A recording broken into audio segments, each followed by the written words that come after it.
আসসালামু আলাইকুম। আকলিমা কুকিং চ্যানেলে সবাইকে স্বাগতম। তৈরি করে দেখাবো সুজির বরফি, তাও আবার ঘরে থাকা উপকরণ দিয়ে খুব অল্প খরচে তৈরি করে নিতে পারবেন এই মজাদার সুজির বরফি। সুজির বরফি তৈরির জন্য চুলায় একটি পাত্র বসিয়ে দিয়েছি, নিয়ে নিচ্ছি ঘি। পাত্রটা যখন সামান্য গরম হয়ে যাবে তখনই এতে দিয়ে দিয়েছি 2 টেবিল চামচ ঘি। ঘিটা গলতে শুরু করে দিয়েছে, আর এতে দিয়ে দিব 3টে এলাচ। এলাচটা সামান্য ভেজে নিয়ে দিয়ে দিব সুজি। আমি এখানে 1 কাপ সুজি নিয়েছি, এটা টেলে নিই নাই, সরাসরি প্যাকেট থেকে নিয়ে সুজিটা ব্যবহার করেছি।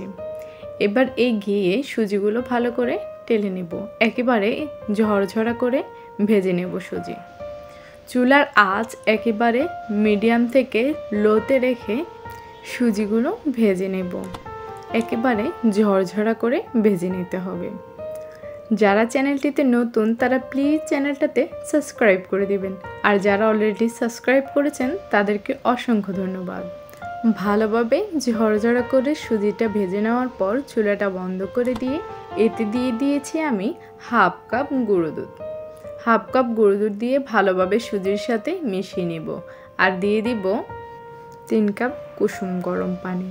কুসুম গরম পানি দেওয়ার চেষ্টা করবেন, এতে আপনার পাউডার মিল্কটা মেশাতে অনেক বেশি সুবিধা হবে এবং তাড়াতাড়ি মিশে যাবে। এবার চুলার আঁচটা ধরিয়ে দিয়ে অনবরত নেড়েচেড়ে রান্না করব। এই পর্যায়ে চুলার আঁচ মিডিয়াম থাকবে।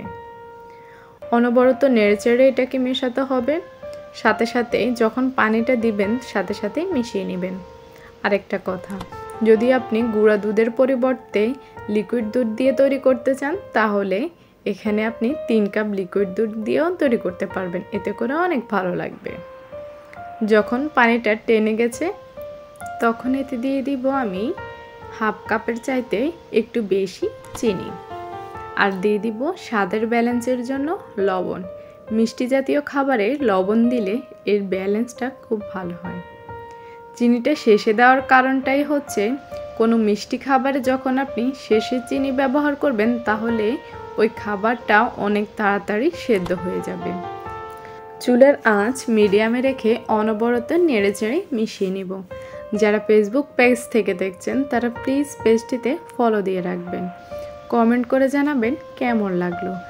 বন্ধুদের সাথে ভিডিওটি শেয়ার করবেন, আর যদি বাসায় তৈরি করে থাকেন অবশ্যই আমার সাথে পিকচার শেয়ার করবেন।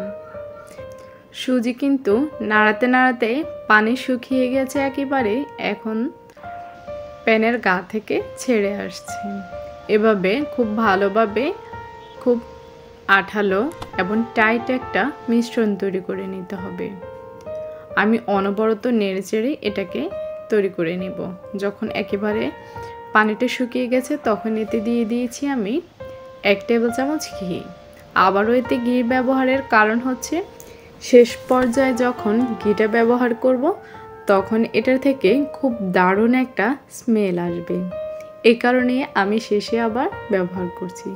যখন খুব ভালোভাবে হয়ে যাবে এবং প্যান থেকে একেবারে ছেড়ে আসবে ঠিক তখনই নামিয়ে নিব একটা মোল্ড কিংবা যে কোনো পাত্রে।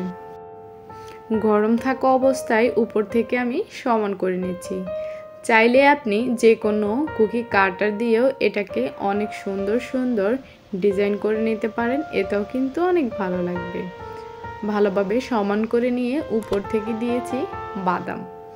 আপনি চাইলে যে কোনো ধরনের বাদাম ব্যবহার করতে পারেন, আপনার হাতের কাছে যাই থাকে কিশমিশ বাদাম সে সব কিছুই ব্যবহার করতে পারেন আপনার পছন্দ মতো।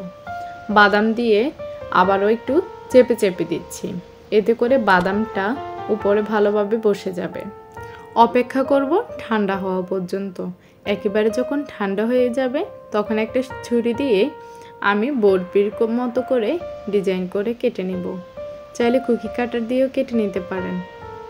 অনেক বেশি মজার ছিল এই বরফিটা, বাসায় একবার হলেও তৈরি করবেন। সবাইকে অসংখ্য ধন্যবাদ আকলিমা কুকিং চ্যানেলের পাশে থাকার জন্য।